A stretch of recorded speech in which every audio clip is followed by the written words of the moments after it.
Kehidupan Aulia yang tampak sempurna berubah menjadi mimpi buruk saat dia menemukan pengkhianatan dari dua orang terdekatnya. Suaminya, Fajar, dan adiknya, Rania. Dalam perjalanan penuh air mata dan rasa sakit, Aulia harus menghadapi kebenaran yang menghancurkan, mengambil keputusan sulit, dan menemukan kekuatan untuk bangkit dari kehancuran. Namun, di tengah luka yang mendalam, ia belajar tentang memaafkan, melepaskan, dan membangun kembali hidupnya dengan keberanian yang luar biasa. Kisah ini akan membawa Anda menyusuri perjalanan emosi yang penuh drama, kegetiran, dan harapan hingga akhir. Semangat pagi, bunda-bunda pendengar cerita Nova. Semoga cerita kali ini bisa menjadi pelajaran hidup yang bermanfaat untuk kita semua. Jangan lupa subscribe channel Cerita Nova, karena dengan begitu Anda ikut mendukung kami untuk terus menghadirkan cerita-cerita inspiratif.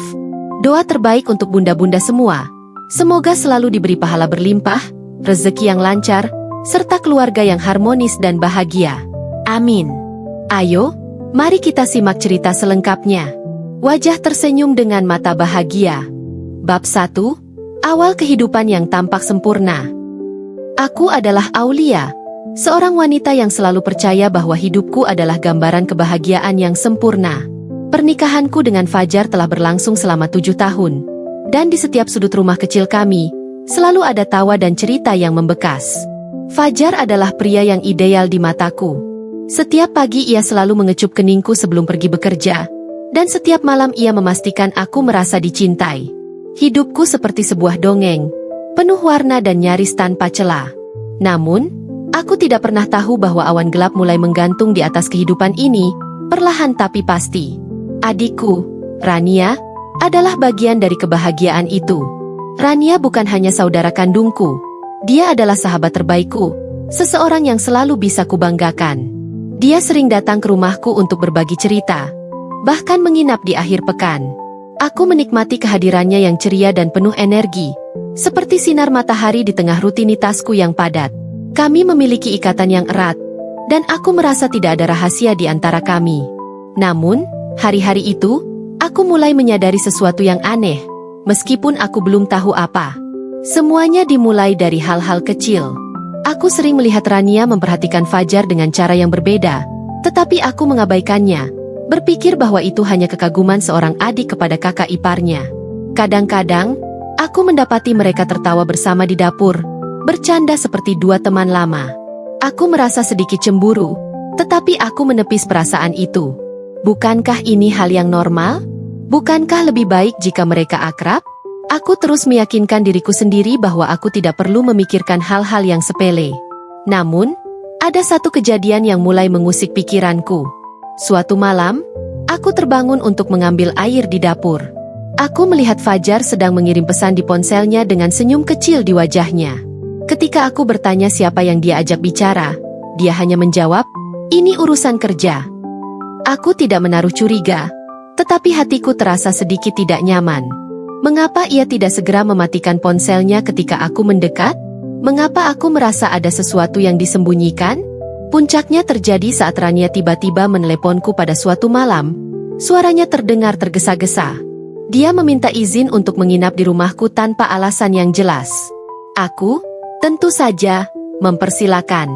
Aku tidak pernah menolak Rania, apalagi dalam keadaan dia terdengar begitu membutuhkan. Namun, saat dia tiba, aku merasakan ada sesuatu yang salah.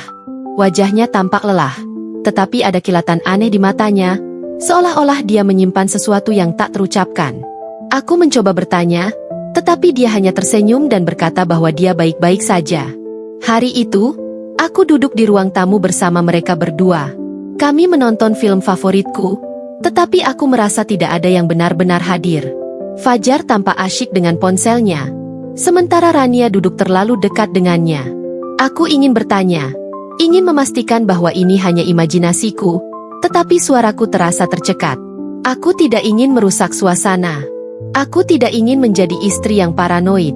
Namun, jauh di dalam hatiku, aku tahu bahwa sesuatu sedang berubah. Ketika malam semakin larut, aku pergi tidur lebih dulu, meninggalkan mereka di ruang tamu. Aku mendengar mereka berbicara pelan, suara-suara mereka bercampur dengan tawa kecil. Aku mencoba mengabaikannya, mencoba membujuk diriku bahwa mereka hanya berbicara tentang hal-hal sepele. Namun, malam itu aku tidak bisa tidur dengan tenang. Perasaan asing itu terus mengganggu pikiranku, membuatku gelisah dan tidak tahu harus berbuat apa. Di tengah kesempurnaan yang selalu kubanggakan, aku tidak menyadari bahwa retakan kecil telah mulai terbentuk. Aku terus menyangkal apa yang dirasakan hatiku, terus berpegang pada kepercayaan bahwa cinta dan keluarga adalah fondasi yang tidak bisa goyah. Namun, aku tidak tahu bahwa malam itu adalah awal dari sebuah perjalanan yang akan menghancurkan segalanya. Malam itu berlalu, tetapi kegelisahan yang menyesakkan dadaku tetap bertahan. Aku mencoba melanjutkan hari seperti biasa, berpura-pura bahwa semua baik-baik saja. Namun, pikiranku terus kembali ke momen-momen kecil yang sebelumnya kuabaikan. Tatapan Rania yang terlalu lama pada Fajar, senyuman Fajar yang terlalu hangat saat berbicara dengannya. Aku mulai bertanya-tanya, apakah aku terlalu berlebihan? Atau justru aku terlalu bodoh untuk melihat apa yang sebenarnya terjadi? Seminggu kemudian, aku memutuskan untuk mengadakan makan malam keluarga kecil di rumahku. Aku ingin mengembalikan kehangatan di antara kami, meyakinkan diriku bahwa hubungan ini tetap normal. Fajar tampak antusias, bahkan membantu menyiapkan makanan, sesuatu yang jarang ia lakukan. Rania datang dengan membawa kue favoritku, tersenyum seperti biasanya, seolah tidak ada yang berubah. Tapi aku tidak bisa menghilangkan rasa canggung yang semakin nyata di antara kami. Saat makan malam, aku mencoba menghidupkan suasana dengan cerita-cerita ringan. Namun, mataku terus menangkap interaksi kecil antara mereka. Ketika Rania menjatuhkan sendoknya, Fajar dengan cepat mengambilkan sendok baru sebelum aku sempat bergerak. Ketika aku berbicara, aku merasa mereka hanya setengah mendengarkan, terjebak dalam dunia kecil mereka sendiri. Aku tersenyum, tetapi hatiku berteriak. Ada sesuatu yang salah, dan aku tidak bisa lagi berpura-pura buta. Setelah makan malam, Fajar tiba-tiba mengatakan bahwa dia harus pergi ke kantor sebentar untuk menyelesaikan pekerjaan mendesak. Aku merasa kecewa, tetapi aku mengangguk, mencoba menjadi istri yang pengertian. Namun, yang membuatku lebih heran adalah Rania. Dia tampak gelisah saat Fajar pergi, seolah-olah ada sesuatu yang ingin dia katakan tetapi tidak bisa. Aku bertanya apakah dia baik-baik saja, dan dia hanya menjawab, "Aku hanya lelah, Kak." Malam itu, aku memutuskan untuk melakukan sesuatu yang belum pernah aku lakukan sebelumnya. Aku menunggu hingga Fajar tertidur dan memeriksa ponselnya. Jantungku berdebar kencang saat aku membuka pesan-pesannya. Ada beberapa obrolan dengan nama yang tidak aku kenali, tetapi satu nama membuat tubuhku membeku, Rania. Tanganku gemetar saat aku membuka percakapan mereka. Sebagian besar pesan tampak biasa saja, seperti obrolan keluarga. Namun, beberapa pesan terasa terlalu intim, terlalu pribadi. "Terima kasih sudah ada buat aku." Salah satu pesan dari Fajar berbunyi, "Apa maksudnya?" Keesokan harinya, aku berusaha bersikap normal. Aku tidak ingin mereka tahu bahwa aku mulai mencurigai sesuatu. Namun, aku merasa seperti orang asing di rumahku sendiri. Setiap senyuman mereka, setiap tawa mereka, terasa seperti duri yang menusuk dadaku. Aku ingin menghadapkan mereka, tetapi aku tidak punya bukti yang cukup kuat. Jika aku salah, aku tahu aku akan menghancurkan hubungan kami semua. Waktu terus berlalu, dan tanda-tanda itu semakin sulit diabaikan. Rania semakin sering datang ke rumahku, bahkan tanpa memberitahuku sebelumnya. Fajar, yang biasanya mengeluh jika aku mengajaknya berbelanja, kini tampak lebih bersemangat saat aku mengusulkan untuk pergi keluar bersama Rania. Aku merasa seperti hidup dalam mimpi buruk yang tidak bisa kuakhiri. Aku mencintai mereka berdua, tetapi aku tidak bisa menahan rasa curiga yang membakar pikiranku setiap hari. Puncaknya terjadi suatu sore ketika aku melihat sesuatu yang menghancurkan hatiku. Aku pulang lebih awal dari biasanya dan mendapati Fajar dan Rania di ruang tamu, duduk berdekatan. Mereka tidak melakukan apa-apa yang mencurigakan, tetapi ada sesuatu dalam cara mereka berbicara, cara mereka saling memandang, yang membuat darahku mendidih. Ketika mereka menyadari kehadiranku, mereka tampak gugup. Rania segera berdiri dan berkata bahwa dia harus pergi. Sementara Fajar hanya menatapku tanpa kata. Aku berdiri di sana, merasa seperti orang bodoh. Hatiku dipenuhi dengan campuran emosi, marah, terluka, dan bingung. Aku ingin meneriaki mereka, menuntut penjelasan, tetapi aku hanya terdiam. Dalam keheningan itu, aku tahu bahwa ini bukan lagi tentang tanda-tanda kecil. Ini adalah kenyataan yang tidak bisa kuabaikan. Retakan itu kini telah menjadi jurang, dan aku berada di ambang kehancuran. Aku tidak bisa lagi menahan rasa curiga yang semakin membesar. Malam itu, setelah melihat kegugupan Rania dan Fajar di ruang tamu, aku tahu waktunya telah tiba untuk mencari kebenaran. Aku tidak peduli betapa menyakitkannya. Lebih baik aku tahu yang sebenarnya daripada terus hidup dalam bayang-bayang kebohongan. Namun, aku juga takut. Takut pada apa yang akan kutemukan. Takut bahwa kecurigaanku akan menjadi kenyataan. Beberapa hari kemudian, aku menyusun rencana. Aku berpura-pura harus pergi keluar kota untuk urusan pekerjaan.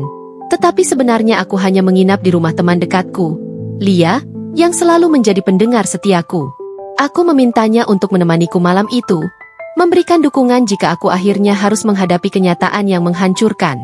Dengan hati yang berat, aku meninggalkan rumah, meninggalkan mereka berdua dengan dalih yang telah kurencanakan. Malam itu aku kembali ke rumah tanpa pemberitahuan. Aku menahan napas saat membuka pintu depan. Rumah tampak sepi, tetapi aku mendengar suara pelan dari kamar tamu. Aku berjalan perlahan, jantungku berdebar kencang. Suara itu semakin jelas, bisikan, tawa kecil. Aku mendorong pintu sedikit, cukup untuk melihat apa yang terjadi di dalam. Apa yang kulihat menghancurkan segalanya. Di sana, di kamar tamu, Rania dan Fajar duduk di tepi tempat tidur, berbicara dengan cara yang tidak seharusnya dilakukan oleh seorang kakak ipar dan adik. Mereka tampak terlalu dekat, terlalu nyaman. Aku tidak bisa mendengar setiap kata, tetapi nada suara mereka jelas menunjukkan sesuatu yang lebih dari sekadar hubungan keluarga. Dadaku serasa ditikam ribuan jarum, tetapi aku tetap diam. Aku tidak ingin mereka tahu bahwa aku ada di sana. Aku kembali ke rumah Lia dengan air mata mengalir di pipiku. Dia mencoba menenangkanku, tetapi aku terlalu hancur untuk berbicara. Aku tahu bahwa aku tidak bisa terus diam. Esok paginya, aku memutuskan untuk menghadapkan mereka. Aku memanggil Rania ke rumahku dan meminta Fajar untuk pulang lebih awal dari kantor. Dengan suara gemetar, aku berkata, "Kita perlu bicara. Sekarang." Wajah Rania memucat, dan Fajar tampak bingung. Tetapi aku tidak memberi mereka kesempatan untuk menghindar. Aku langsung menanyakan apa yang sebenarnya terjadi di antara mereka. Awalnya, mereka menyangkal. Rania bahkan mencoba tertawa, berkata bahwa aku hanya salah paham. Namun, aku tidak terima. Dengan suara bergetar, aku berkata, "Aku melihat kalian malam itu. Berhenti berbohong padaku." Keheningan yang mengikuti adalah yang paling menyakitkan dalam hidupku. Wajah Rania berubah menjadi merah, dan Fajar hanya menunduk. Akhirnya, Rania berbicara. Suaranya hampir tidak terdengar. "Kak, aku minta maaf. Aku tidak tahu bagaimana menjelaskannya. Tapi aku..." Dia terdiam, air mata mulai mengalir di pipinya. Fajar memotongnya. Suaranya penuh rasa bersalah. "Aulia, ini tidak seharusnya terjadi. Aku tahu aku salah. Aku tahu aku telah menghancurkan semuanya. Aku merasa dunia runtuh di sekitarku." Mereka mengakuinya. Semua kecurigaan yang selama ini menghantui pikiranku adalah kenyataan. Rania, adikku sendiri, telah mengkhianatiku. Dan Fajar, pria yang bersumpah untuk mencintaiku selamanya, telah melanggar sumpah itu. Aku tidak bisa berkata apa-apa. Rasanya seperti setiap bagian dari hatiku telah terkoyak. Aku berdiri dan berjalan keluar tanpa mengatakan sepatah kata pun. Mereka memanggilku, mencoba menjelaskan, tetapi aku tidak ingin mendengarnya. Bagiku, tidak ada alasan yang cukup untuk menghapus rasa sakit ini. Dunia yang kukenal telah berubah selamanya, dan aku tidak tahu apakah aku memiliki kekuatan untuk menghadapinya. Aku mengurung diri di kamar selama beberapa hari setelah pengakuan itu. Rasanya, setiap sudut rumahku kini menjadi saksi pengkhianatan yang tak pernah kubayangkan. Ponselku terus bergetar dengan pesan-pesan dari Fajar dan Rania. Mereka memohon untuk berbicara, memberikan penjelasan, tetapi apalagi yang harus dijelaskan? Semua sudah jelas. Cinta yang pernah kupercayai telah berubah menjadi pisau yang menghunjam punggungku, dan orang yang seharusnya melindungiku justru menjadi penyebab lukaku. Pada akhirnya, aku tahu bahwa aku tidak bisa menghindar selamanya. Fajar datang ke rumah suatu sore. Wajahnya kusut, matanya merah seperti orang yang kurang tidur. Dia tampak menyesal, tetapi aku tidak ingin iba. Aku membiarkannya masuk, tetapi tetap menjaga jarak. "Aulia," katanya pelan, suaranya pecah. "Aku tahu aku tidak pantas dimaafkan, tapi tolong, izinkan aku menjelaskan." Aku menatapnya, mencoba menahan air mataku. "Apa yang harus kau jelaskan, Fajar? Bahwa kau memilih adikku daripada istrimu sendiri? Bahwa kau menghancurkan segalanya demi kesenangan sesaat?" Suaraku bergetar, penuh emosi yang sulit dikendalikan. Dia menunduk, tidak mampu membalas tatapanku. "Ini bukan tentang memilih, Aulia. Aku tidak tahu bagaimana ini bisa terjadi. Aku tahu ini salah. Aku hanya manusia bodoh yang membuat kesalahan besar," ujarnya. Kemarahan di hatiku memuncak. "Kesalahan besar? Kau tahu apa yang kau lakukan, Fajar? Kau memilih jalan ini. Kau punya pilihan untuk berhenti, tapi kau tidak melakukannya." Aku tidak bisa lagi menahan air mata. Aku menangis di depan pria yang pernah menjadi seluruh duniaku, tetapi sekarang hanya meninggalkan luka yang dalam. Fajar mencoba mendekat, tetapi aku mengangkat tangan, memberi tanda untuk berhenti. "Dan Rania? Dia adikku, Fajar. Kau tahu betapa aku mencintainya, betapa aku selalu menjaganya. Bagaimana kalian bisa melakukan ini padaku?" Suaraku pecah, tetapi aku tidak peduli. Aku ingin dia merasakan rasa sakit yang kurasakan, meskipun aku tahu itu tidak akan pernah cukup. Dia mengakui segalanya. "Hubungan itu dimulai secara tidak sengaja," katanya. "Awalnya, hanya percakapan ringan ketika Rania sering datang ke rumah. Kemudian, semuanya berubah menjadi sesuatu yang lebih dalam. Aku tidak punya alasan untuk membenarkannya, Aulia. Aku tahu ini salah sejak awal, tapi aku terlalu lemah untuk menghentikannya," katanya. Kata-katanya hanya memperparah lukaku. Aku merasa seperti orang bodoh yang terlalu percaya, terlalu cinta untuk melihat kenyataan. Rania datang beberapa hari kemudian. Wajahnya yang biasanya ceria kini penuh dengan rasa bersalah. Dia memohon maaf, suaranya lirih dan penuh air mata. "Kak, aku tidak tahu bagaimana semua ini bisa terjadi. Aku tidak pernah ingin menyakitimu. Aku mencintaimu, Kak. Tolong maafkan aku," katanya, lututnya bergetar saat dia jatuh di hadapanku. Namun, aku tidak merasakan belas kasihan. Aku hanya merasakan kehampaan. "Aku mencintaimu, Rania," kataku dengan suara pelan tetapi tegas. "Tapi cinta itu tidak bisa menutupi apa yang kau lakukan. Kau menghancurkan keluarga kita, kepercayaan kita. Bagaimana aku bisa memaafkan itu?" Dia menangis, memeluk kakiku, tetapi aku berdiri dan pergi tanpa menoleh. Tidak ada kata-kata yang bisa memperbaiki apa yang telah terjadi. Malam itu, aku duduk sendirian di ruang tamu, mencoba memahami apa yang harus kulakukan. Aku kehilangan bukan hanya suami, tetapi juga adik yang selalu kuanggap sebagai sahabat terbaikku. Aku merasa seperti kehilangan seluruh dunia. Namun, di tengah kehancuran itu, aku tahu bahwa aku harus membuat pilihan. Aku bisa terpuruk dalam rasa sakit ini, atau aku bisa berdiri dan menemukan cara untuk melanjutkan hidupku. Malam itu, aku memutuskan untuk meninggalkan rumah. Aku tidak tahu kemana harus pergi, tetapi aku tahu aku tidak bisa tinggal di tempat yang kini terasa penuh pengkhianatan. Dengan satu koper kecil, aku pergi ke rumah sahabatku, Lia. Dia menyambutku dengan pelukan erat, tanpa bertanya apa-apa. Dalam pelukannya, aku akhirnya membiarkan diriku menangis sepuasnya, meluapkan semua rasa sakit yang selama ini kutahan. Hari-hari di rumah Lia terasa seperti mimpi buruk yang tak berkesudahan. Aku mencoba menghindari membaca pesan atau menjawab telepon dari Fajar dan Rania, tetapi rasa penasaran akhirnya mengalahkan. Satu pesan dari Fajar membuatku terdiam cukup lama. Aku kehilangan pekerjaanku. Aku tahu ini balasan atas apa yang kulakukan. Aku tidak tahu bagaimana memperbaiki semuanya, tapi aku berharap kau menemukan kebahagiaanmu, Aulia. Aku tidak tahu apa yang harus kurasakan, marah, puas, atau sedih. Aku hanya merasa hampa. Karma mulai bekerja, dan meskipun itu tidak menghapus rasa sakitku, ada sedikit keadilan di dalamnya. Aku mendengar dari Lia bahwa skandal ini telah menyebar di kantor Fajar, membuat reputasinya hancur. Rania juga tidak luput dari pembicaraan orang-orang di lingkungan kami. Dia mulai menarik diri dari semua orang, bahkan dari keluarganya sendiri. Namun, karma itu tidak berhenti sampai di situ. Suatu hari, aku menerima kabar yang membuat hatiku berdebar kencang. Rania mengalami komplikasi serius dalam kehamilannya. Dia dirawat di rumah sakit, dan dokter mengatakan kondisinya sangat kritis. Aku terjebak antara rasa sakitku dan rasa sayangku sebagai seorang kakak. Bagaimanapun, dia tetap adikku, darah dagingku sendiri. Aku berjuang keras untuk memutuskan apakah aku harus menemuinya atau tetap menjaga jarak. Akhirnya, dengan berat hati, aku memutuskan untuk pergi ke rumah sakit.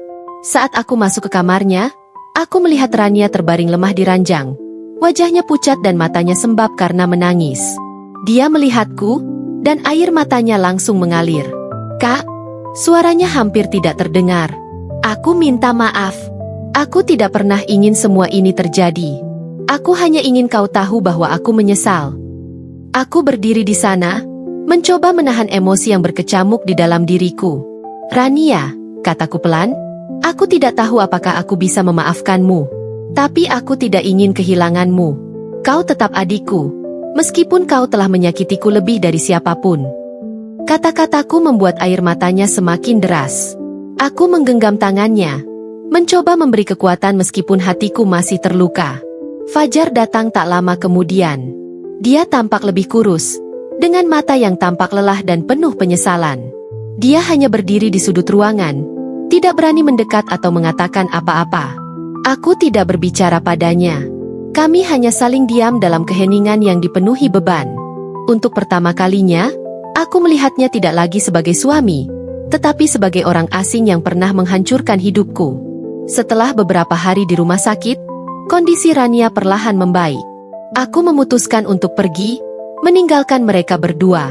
Aku tahu bahwa kehadiranku hanya akan memperumit segalanya. Sebelum pergi, aku berkata kepada Rania, "Aku harap kau menemukan cara untuk memperbaiki hidupmu. Dan aku berharap kau belajar dari semua ini." Dia menangis, tetapi aku tidak bisa tinggal lebih lama. Aku harus menyelamatkan diriku sendiri. Aku kembali ke rumah Lia, tetapi kali ini dengan hati yang lebih tenang. Aku tahu bahwa luka ini tidak akan sembuh dalam semalam, tetapi aku juga tahu bahwa aku harus melanjutkan hidupku. Aku memutuskan untuk memulai segalanya dari awal, tanpa Fajar, tanpa Rania. Ini adalah perjalanan yang berat, tetapi aku percaya aku bisa melaluinya. Dan untuk pertama kalinya, aku merasa ada harapan di ujung lorong gelap yang selama ini kulalui.